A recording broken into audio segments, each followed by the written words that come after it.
Olá pessoal, Olá, eu sou o Marcos eu sou a Emily. e hoje nós estamos aqui para fazer mais um vídeo do Razões para Ler e hoje a gente vai falar sobre uma série um tanto polêmica.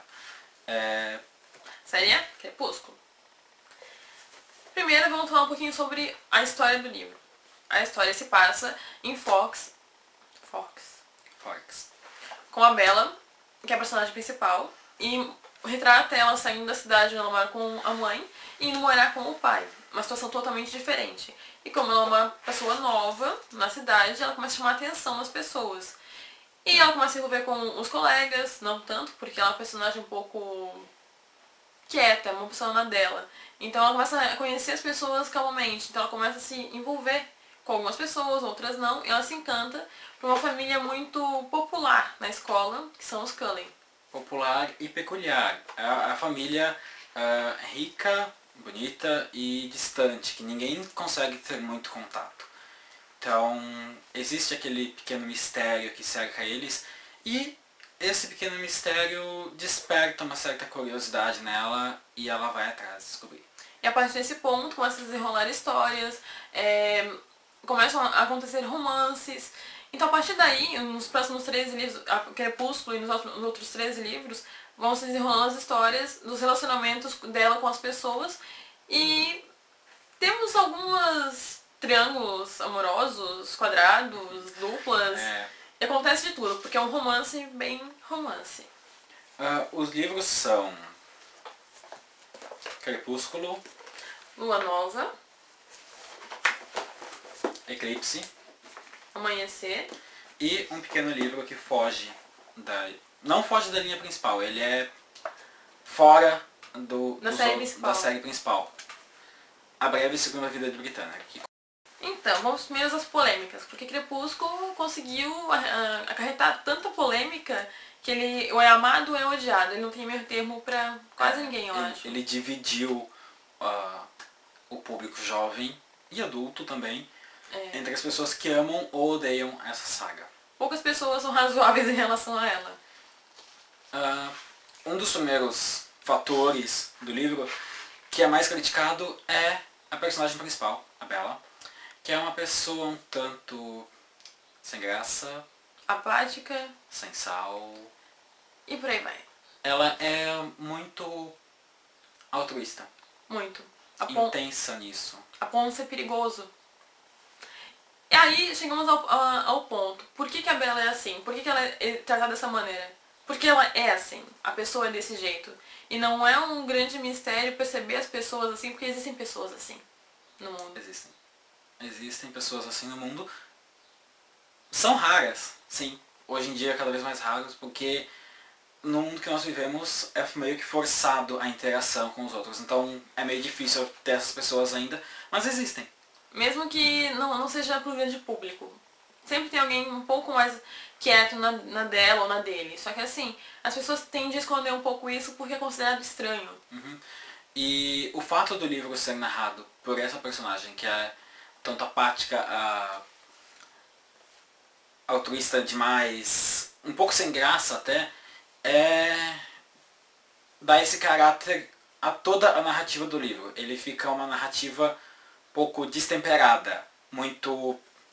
Em alguns momentos é muito, outras coisas é pouco, às vezes é demais, assim, parece que sufoca um pouco a história, porque tu vê o romance, e continua no romance, e vai todos os pensamentos da Bella, porque como é narrado por ela, fica em torno daquilo, até ela resolver os problemas dela. E exatamente é esse o foco dela em meio a todas essas histórias. Os sentimentos dela em relação As pessoas, as coisas, os eventos. Principalmente as pessoas, e como esses sentimentos afetam ela. E em alguns momentos, o jeito que ela se concentra nesses sentimentos faz com que o livro deixe de lado histórias que poderiam ser mais interessantes. Ele acaba sendo um pouco cansativo para quem não tem tanta paciência para esses pensamentos, para romance em si, para pensamentos tão introspectivos, porque um exemplo desse é o Lua Nova, que muita gente não consegue gostar porque ele é muito introspectivo, muito mais que os outros.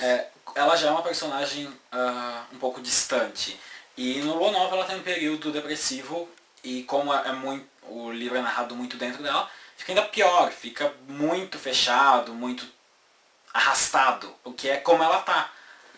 Daí a gente tem o Eclipse, que começa a resolver os problemas dela e aparecendo outros. E temos Amanhecer, que ele é dividido em 3 partes. Ele é narrado por 2 pessoas, pela Bella e pelo Jacob, que é outro personagem da história, que faz parte de uma tribo indígena? É. Uma tribo indígena que aparece na história. Então, assim, a vida dela começa a mudar a partir do momento que ela começa a se transformar em outra pessoa, se modificando como pessoa. Outra coisa que é muito criticada nesse livro é o fato dos próprios vampiros do livro, que brilham, que têm a pele fria e dura, e parece mármore, e tem toda aquela polêmica de que eles não são seres sanguinários. Eles são seres sanguinários, mas aquela família escolheu viver de outro modo. E um ponto de defesa para os vampiros que brilham. A criatividade.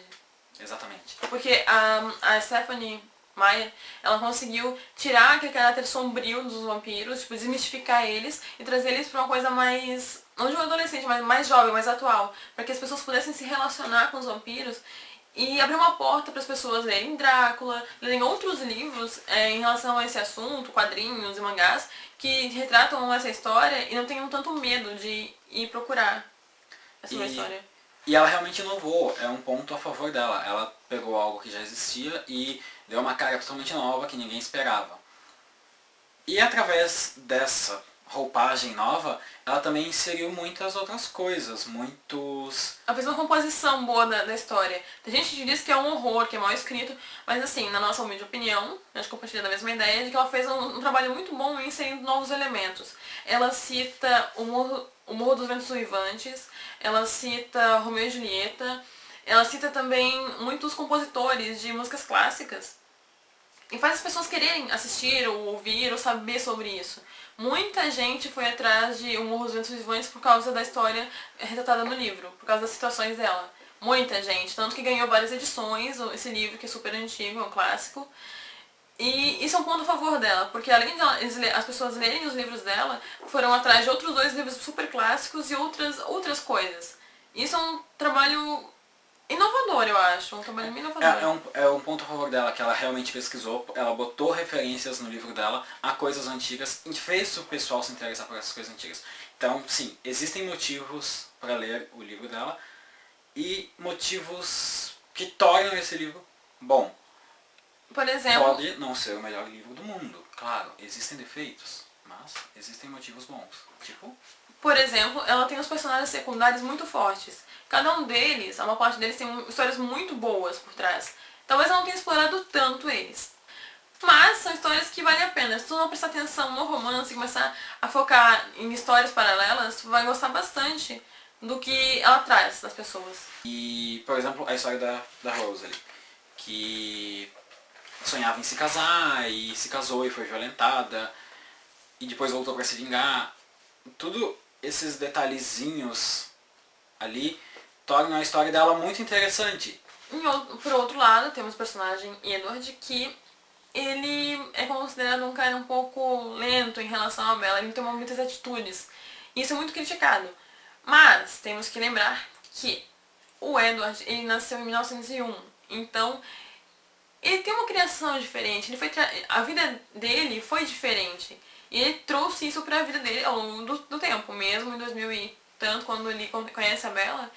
Pra ele é como se o mundo não tivesse mudado tanto. Ele conhece os fatos, mas pra ele a vivência dele continua igual. Ele tem essa ideia de cavalheirismo, de romantismo, de manter aquela certa distância, não forçar alguma coisa que não esteja acontecendo, ou que mesmo que esteja acontecendo não seja uma coisa muito, digamos, real, talvez. Ele é muito cavalheiro e mantém isso. E isso pra gente, hoje em dia, é difícil de relacionar, porque não existe mais esse tipo de pessoa. Existem pessoas delicadas, pessoas gentis, mas não no padrão 1901 da vida. Outra coisa que a gente gostaria de falar é um pouquinho sobre o livro A Breve Segunda Vida de Britânia, que é o pequenininho, que não faz parte da história. Ele conta a vida da Bri, desde o momento da sua transformação como vampira até os últimos momentos dela, que são breves, como já diz no título. Ele, pra mim, é o melhor livro da série, pois é o mais intenso. Ela conta tudo na vista dela e é tudo novo, então ela tem uma animação diferente e como é tudo muito rápido que acontece, a história se torna bem sólida, porque não dá aquelas paradas longas que tem nos outros livros, que a Bella tem essa coisa de ter um tempo dela e de mais devagar. A Bri não, a Bri é muito mais viva. Então até mais, pessoal. Até mais, gente. Obrigada.